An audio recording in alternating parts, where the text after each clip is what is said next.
Good morning friend. आज हम बात करेंगे इतिहास के बारे में कि इतिहास को मुख्यतः तीन भागों में बांटा गया है। प्राचीन इतिहास, मध्यकालीन इतिहास, आधुनिक इतिहास।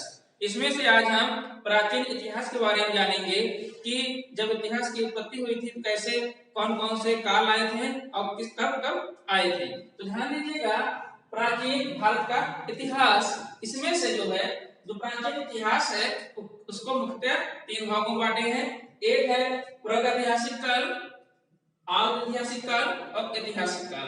जो प्रागैतिहासिक काल होता है इसके कोई लिखित साक्ष्य हमारे पास उपलब्ध नहीं है, तो इसकी जानकारी हमें पुरातात्विक जो खुदाई हुआ है, साक्ष्य हुआ है, उसी से प्राप्त हुआ है। जो आधुनिक है इसके तो लिखित साक्ष्य हैं, लेकिन अभी किस लिपि में लिखे गए हैं इसको पढ़ा नहीं गया है। तो आधुनिक काल के लिखित साक्ष्य है लेकिन पढ़ा नहीं जा सका है, जबकि ऐतिहासिक काल जो होते हैं उसके लिखित साक्ष्य भी हैं और उसको पढ़ा जा सका है। तो प्रागैतिहासिक काल के कोई लिखित साक्ष्य नहीं है, आधुनिक काल के लिखित साक्ष्य हैं लेकिन पढ़ा नहीं जा सका है, जबकि ऐतिहासिक काल जो है इसके लिखित साक्ष्य है उसको पढ़ा भी जा सका है। अब बात कर लेते हैं थोड़ा सा प्रागैतिहासिक काल की कि प्रागैतिहासिक काल ये इतिहास की सबसे पहले की अवस्था है, सबसे प्रारंभिक अवस्था है। इस काल में जो मानव थे वो आदि मानव थे, जंगलों में निवास करते थे, पत्थर के औजार का इस्तेमाल करते थे, पत्थर के औजार बनाते थे और उसी से शिकार करते थे। तो जो प्रागैतिहासिक काल है, इस काल के जो मनुष्य थे इनका जीवन पूर्णतः शिकार पर क्या था, आधारित था। और ये जो औजार बनाते थे ये पत्थर के औजार बनाते थे। इस यही कारण है कि प्रागैतिहासिक काल को पाषाण काल कहा जाता है। ध्यान से समझिए, इतिहास को तीन भागों में बांटे हैं। प्रागैतिहासिक काल जिसके कोई लिखित साक्ष्य नहीं है, आधुनिक काल लिखित साक्ष्य तो है लेकिन इसको पढ़ा नहीं जा सका है, जैसे हड़प्पा सभ्यता, सिंधु घाटी की सभ्यता, और ऐतिहासिक काल वैदिक सभ्यता से आगे जो इस समय है सब इतिहास है। तो प्रागैतिहासिक काल के लिखित साक्ष्य नहीं है और इसके जो मानव थे वो आदि मानव थे, जंगलों में निवास करते थे और पत्थर के औजार के इस्तेमाल करने के कारण ही इसे पाषाण काल कहा जाता है। पाषाण में होता है पत्थर, और पत्थर के इस्तेमाल करने के कारण ही प्रागैतिहासिक काल को पाषाण काल कहते हैं। तो ध्यान दीजिएगा, सिर्फ और सिर्फ प्रागैतिहासिक काल को ही पाषाण काल कहेंगे, ये आधुनिक काल को नहीं कहेंगे, ना तो ऐतिहासिक काल। इसका अध्ययन भी हम नहीं करेंगे अभी, सिर्फ और सिर्फ प्रागैतिहासिक काल को ही आज पढ़ेंगे। तो जो प्रागैतिहासिक काल है केवल हम इसी का अध्ययन करेंगे। तो जो आधुनिक काल है, ऐतिहासिक काल है, तो आधुनिक काल में हड़प्पा सभ्यता, सिंधु घाटी सभ्यता है। कब कब आए इसको बाद में पढ़ेंगे, इसको भी बाद में पढ़ेंगे। आज सिर्फ और सिर्फ पढ़ेंगे प्रागैतिहासिक काल।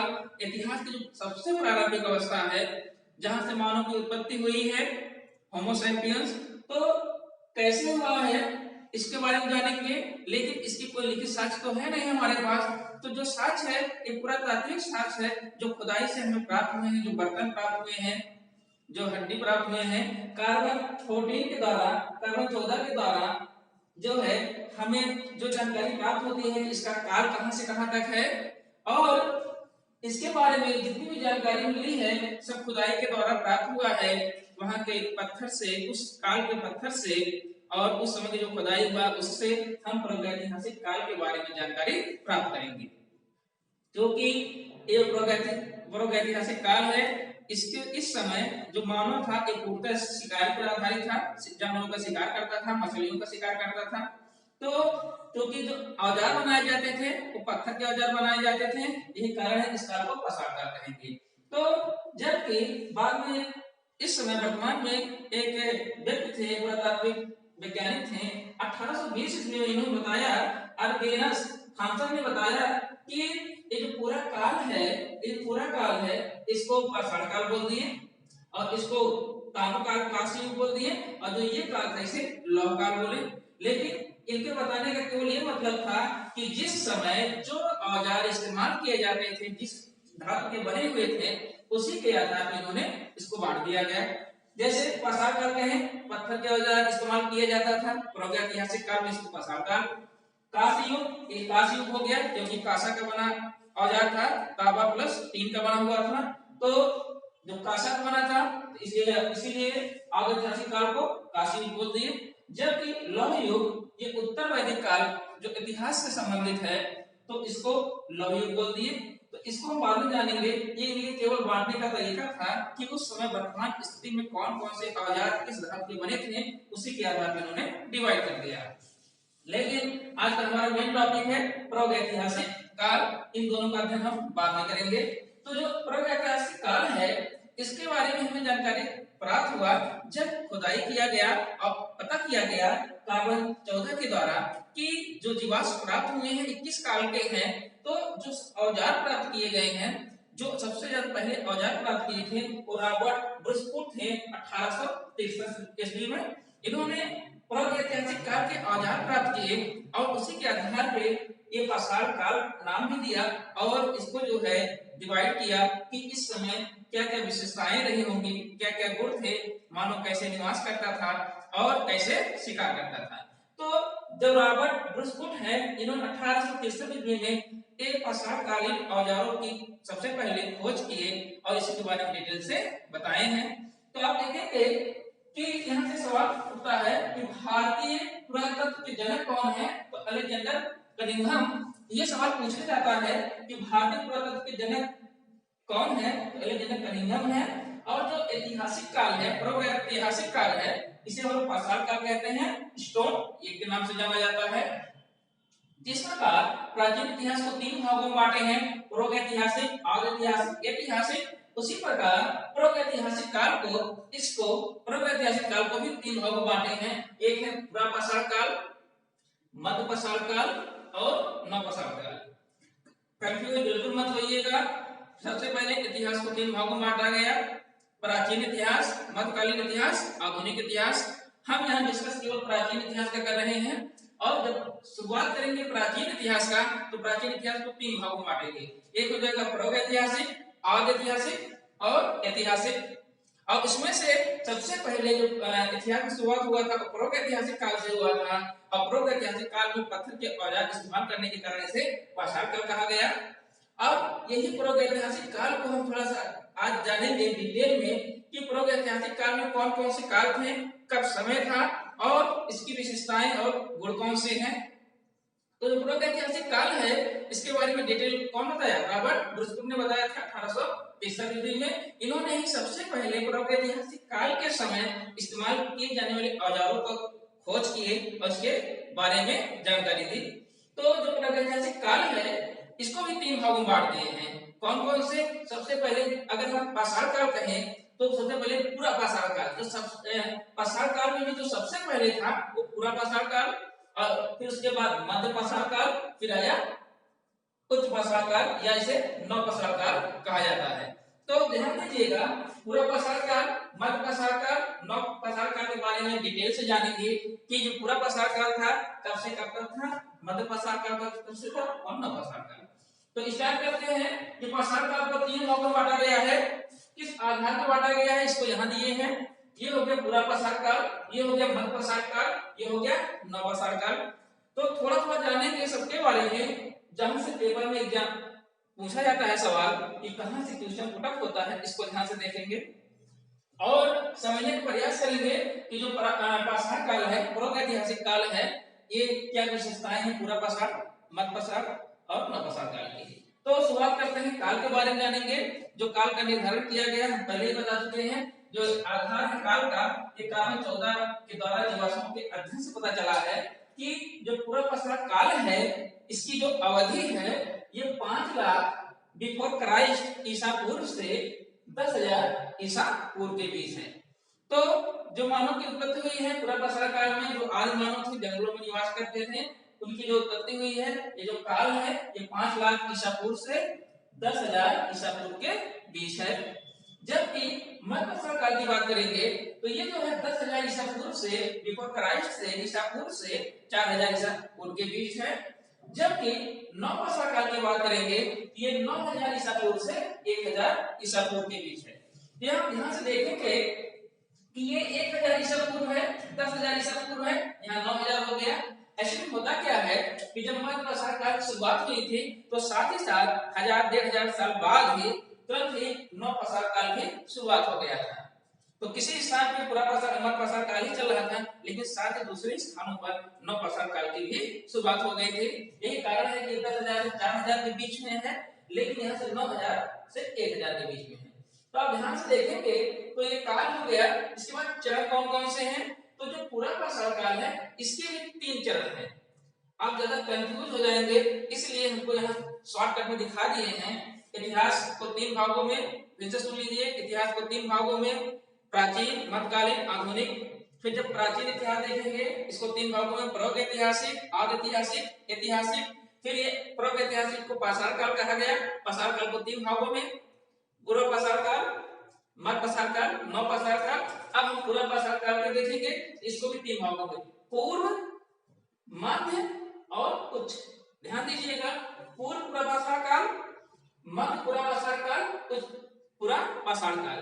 तो ये 3 चरणों में था, जबकि ये ज्यादा समय तक नहीं था, इसलिए इसमें कोई चरण नहीं है। जबकि नव पाषाण काल को देखेंगे तो मध्य पाषाण काल एवं नव पाषाण काल दोनों का जो विकास हुआ है, दोनों चल रहे थे, ये दोनों साथ साथ चल रहे थे। तो जैसे ही मध्य पाषाण काल शुरुआत हुआ, साथ ही साथ कुछ ही समय बाद नव पाषाण काल के समय स्टार्ट हो गया। तो केवल जो पूरा पाषाण काल है इसी के ही 3 भाग हैं, पूर्व, मध्य और पूरा पाषाण काल। तो पूर्व हो गया, मध्य हो गया और पूरा पाषाण काल। अब बात करते हैं लक्षण की, इसके क्या क्या लक्षण हैं। तो जो पूरा पाषाण काल था, एक जो मानव थे ये पूर्णतः आखेटक पर आधारित थे। आखेटक में होता है शिकार करना, तो ये पूरा शिकारी थे और ये जानवरों का शिकार करके ही अपना पालन पोषण करते थे, चाहे वो जानवरों का शिकार हो, मछलियों का शिकार हो। तो जो पूरा पाषाण काल थे, यहाँ के जो मानव थे ये पूर्णतः आखेटक पर आधारित थे, शिकार पर निर्भर थे। तो और इन्होंने खास संग्रह, मतलब भोजन को क्या किया, संग्रह की करना में शुरुआत किया। और यही से शुरुआत हुआ कि भोजन को जानवरों को मार करके संग्रहित करते थे और आखिरकार शिकार भी करते थे।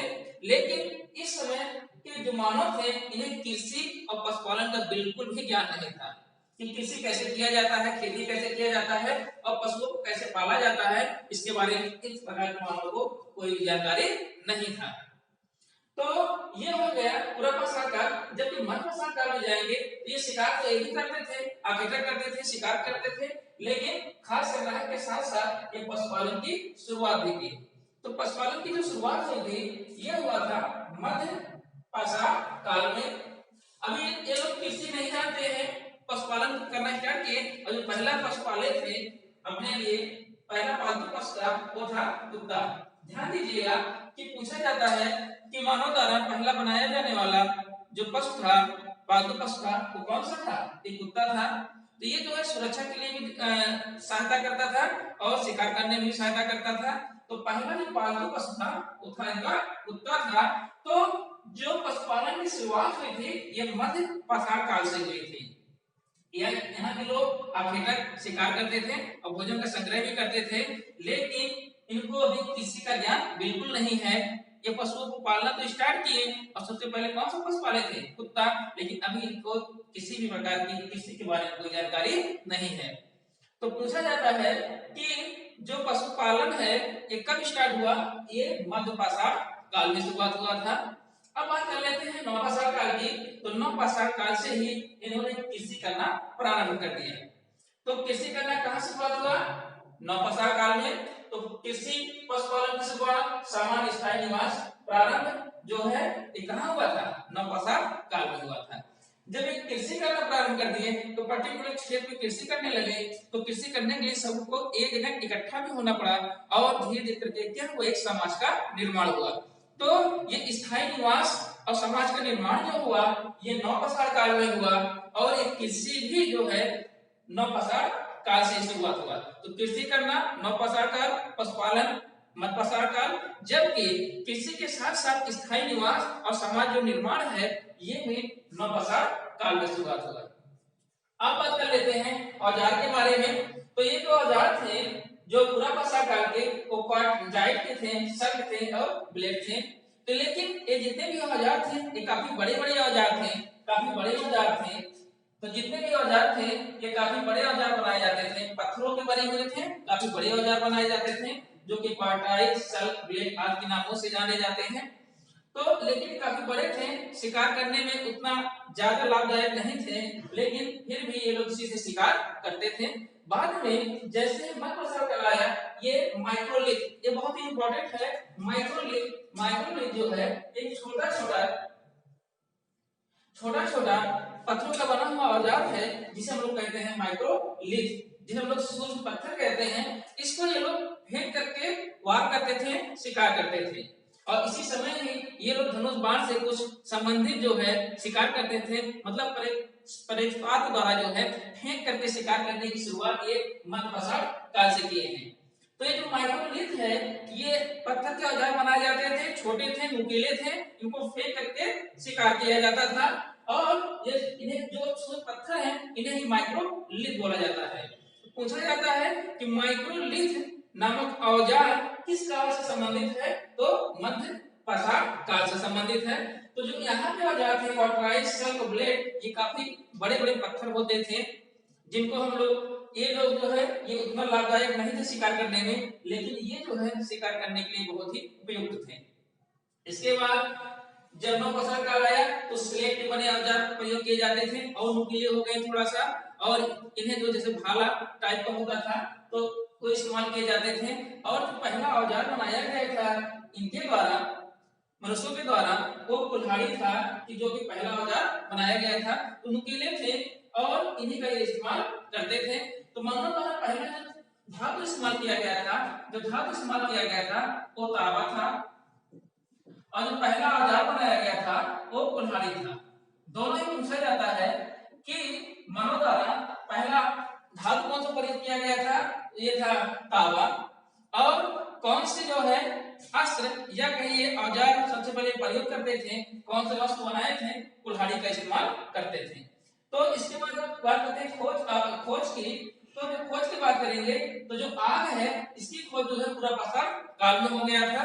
आग की खोज तो कर दिए थे लेकिन इसका उपयोग नहीं जानते थे, इसका उपयोग आग का प्रयोग कैसे किया जाता है इसको इन्होंने सीखा मध्यप्रसार काल में। तो आग का जो आविष्कार, जो खोज हुआ था, ये पूरा प्रसार काल में हुआ था, जबकि मध्यप्रसार काल में इन्होंने आग का प्रयोग करना सीखा कि आग कैसे प्रयोग किया जाता है, कैसे भोजन को पकाया जाता है। जबकि नवप्रसार काल जो है ये सबसे इंपॉर्टेंट है, पहिए का खोज। जो पहिए का आविष्कार किया गया था वो नवप्रसार काल से संबंधित है। तो ध्यान दीजिएगा कि ये सवाल पूछते हैं कि आग का जो खोज हुआ है कब हुआ है, पूरा प्रसार काल में। आग का प्रयोग करना कब सीखे, मध्यप्रसार काल में। और पहिए का आविष्कार कब हुआ था, तो नवप्रसार काल में। तो आप जानते ही होंगे कि जो कृषि है इसकी भी शुरुआत नवप्रसार काल में हुई थी, और जो समाज निर्माण है, सब लोग इकट्ठा एक समाज में बना के रहें, इसकी भी शुरुआत नवप्रसार काल से हुई थी। तो ये हो गया खोज के बारे में। और जो मानव द्वारा जो सबसे पहले खाए जाने वाला अनाज जो सबसे पहले किया गया था वो गेहूं और जौ था। तो प्रथम धातु कौन सा था, तांबा। प्रथम औजार कौन सा था, कुल्हाड़ी। और जो भोजन के लिए जो इस्तेमाल किया जाता था, सबसे प्राचीन भोज्य पदार्थ है वो है गेहूं और जौ था, जो सबसे पहले मानव प्रयोग करता था खाने के लिए। तो ये हो गया इतना जो लक्षण पूरा प्रसार काल, मध्यप्रसार काल और नवप्रसार काल से। अब जो सबसे ज्यादा सवाल पूछा जाता है कि कौन कौन से महत्वपूर्ण स्थल है और किस स्थल से कौन सी चीज प्राप्त हुआ है, इससे संबंधित भी सवाल बहुत पूछा जाता है। तो एक नजर इसको देखते हैं कि पूरा प्रसार काल के जो साक्ष्य प्राप्त हुए हैं ये है अतिरमपक्कम से, जो कि तमिलनाडु में स्थित है, और दूसरा है हथनोरा जो कि मध्य प्रदेश में स्थित है। यहाँ से मानव की खोपड़ी के प्रथम साक्ष्य प्राप्त हुए हैं। मानव की खोपड़ी के प्रथम साक्ष्य जो प्राप्त हुए हैं ये अतिरमपक्कम तमिलनाडु और हथनोरा एमपी से प्राप्त हुए हैं। पूछा जाता है कि मनुष्य की खोपड़ी का प्रथम साक्ष्य कहां से मिले हैं, तो दोनों जगह से मिले हैं, अतिरमपक्कम से और हथनोरा से। जो आर्य मानव थे उनकी खोपड़ी के साक्ष्य मिले हुए हैं। आगे कि जो भीमबेटका है, जो कि चित्रकारी के लिए प्रसिद्ध है, जो भीमबेटका है ये मध्य प्रदेश में है, नर्मदा घाटी के जस्ट बगल में है। तो नर्मदा घाटी में भीमबेटका है और यहाँ से चित्रकारी के प्राचीनतम साक्ष्य मिले हैं। और जो ये चित्रकारी के साक्ष्य भीमबेटका मिले हैं ये पुरापाषाण काल से भी संबंधित है, मध्यपाषाण काल से भी संबंधित है और नवपाषाण काल से भी संबंधित है। तो आप ध्यान से देखेंगे तो जो यहाँ भीमबेटका के है जो नर्मदा नदी में है और मध्य प्रदेश में है, तो ये चित्रकारी के प्राचीनतम साक्ष्य मिले हैं। ये तीनों काल के मिले हुए हैं। तीनों काल की जो चित्रकारी है, चाहे पुरा हो, चाहे मध्य हो, चाहे नवपाषाण काल हो, ये भीमबेटका से मिले हुए हैं। तो यहाँ जो साक्ष्य मिला है चित्रकारी का वो भीमबेटका से प्राप्त हुआ है। आगे देखेंगे कि जो उत्तर प्रदेश का मिर्जापुर है, यहाँ से तीनों काल के औजार प्राप्त हुए हैं। ये जो औजार प्राप्त किए गए हैं, ये जो औजार हैं, ये उत्तर प्रदेश के मिर्जापुर से तीनों काल के, पुरा, मध्य और नवपाषाण काल के औजार ये मिर्जापुर से उत्तर प्रदेश से प्राप्त हुए हैं। अब बात कर लेते हैं मध्यपाषाण काल के बारे में। जब बात करते हैं मध्यपाषाण काल के बारे में, तो जो चौपानी मांडव है जो कि यूपी में है, यहाँ से जो है ये जो औजार यहाँ से मृगभांड होता है, जो मिट्टी के बर्तन होते हैं उन्हें कहा जाता है मृगभांड। कुछ नीले होते हैं, कुछ पीले होते थे, कुछ लाल होते थे। तो जो मृगभांड होते हैं, मिट्टी के बर्तन होते हैं, इसके जो प्राचीनतम साक्ष्य मिले हैं वो चौपानी मांडव से यूपी से प्राप्त किए गए हैं। चौपानी मांडव बहुत ही इंपॉर्टेंट है। चौपानी मांडव और मृगभांड होता है मिट्टी के बर्तन जो कि अक्सर लाल कलर में होते थे, लाल मिट्टी के होते थे। तो ये प्राचीनतम साक्ष्य मिले हैं। और सराय हरान से भी, सराय नवराज से भी ये जो यूपी के साक्ष्य मिले हैं। यहाँ से मध्यपाषाण काल के जो औजार हैं, जो बर्तन हैं, इसके भी साक्ष्य कहाँ मिले हैं? सराय राय से भी, जो कहाँ है? यूपी में है। तो ध्यान दीजिएगा, चौपानी मांडव हो तो यहाँ पर मिट्टी के बर्तन प्राप्त किए गए हैं। जो सराय नहराय है यूपी में है, इससे क्या हुआ है? मध्यपाषाण काल के जो बर्तन हैं, औजार हैं, इस यहाँ में प्राप्त हुए हैं। और बागौर जो राजस्थान में है, बागौर राजस्थान में है और आदमगढ़ एमपी में है। यहाँ से जो है पशुपालन के स्रोत मिले हुए हैं। तो दो स्थान है, बागौर राजस्थान और आदमगढ़ एमपी, दोनों स्थानों से पशुपालन के स्रोत मिले हैं। कि पशुपालन ये लोग कैसे करते थे, इसके जो स्रोत हैं ये इन दोनों स्थानों से प्राप्त हैं, बागौर और आदमगढ़। बागौर है राजस्थान में और आदमगढ़ है एमपी में। अब बात कर लेते हैं नवपाषाण काल की। जो नवपाषाण काल है, इसका जो सबसे ज्यादा इंपॉर्टेंट है, सबसे जो महत्वपूर्ण है, वो है बुर्जहोम, जो कि कश्मीर में है। तो जो बुर्जहोम है, यहाँ से गर्दवास मिला था। गर्दवास में होता है कि ये लोग करते क्या थे, ये लोग जो है गड्ढा बना करके गड्ढे में रहते थे और ये जीना भी बनाते थे और उसी जीने से जो है गड्ढे के अंदर उतर करके वहां पे वास करते थे। तो गर्दवास का मतलब होता है गड्ढा बना करके गड्ढे में वास होना, और इसको ऊपर से ढक लेते थे जंगली जानवरों की सुरक्षा के लिए, और अंदर पूरा अपना ये सिस्टम बनाए रहते थे और इसको उतरने के लिए जीना भी बनाए थे।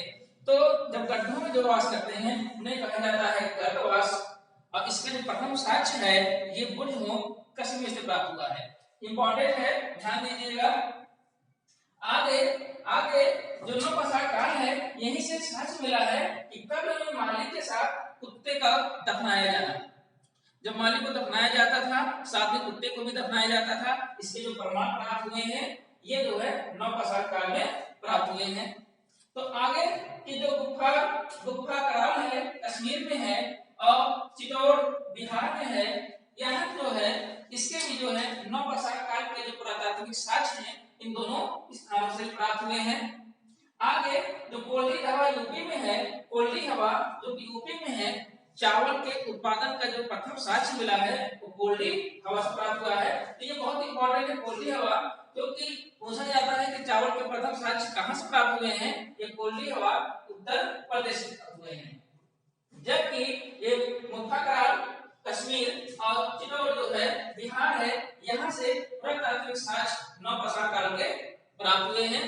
तो ये हो गया पुरापाषाण काल, मध्यपाषाण काल और नवपाषाण काल कैसे डिवाइड किया गया है। तो हम प्रागैतिहासिक काल के बारे में समझ लिए कि ये कब से कब तक हुए हैं, इनके चरण कौन कौन से हैं, कौन कौन से लक्षण हैं, कौन कौन से औजार प्राप्त किए गए थे, कब आग की खोज पुरापाषाण काल, आपका प्रयोग मध्य और पहिए का आविष्कार नवपाषाण काल।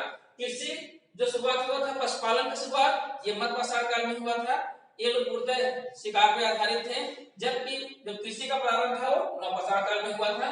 तो साथ ही साथ जो खोज है ये सब कौन कौन से प्राचीनतम स्थल है जो साक्ष्य को प्राप्त हुए हैं, ये सब सवाल जो है इनसे सवाल पूछा जाता है।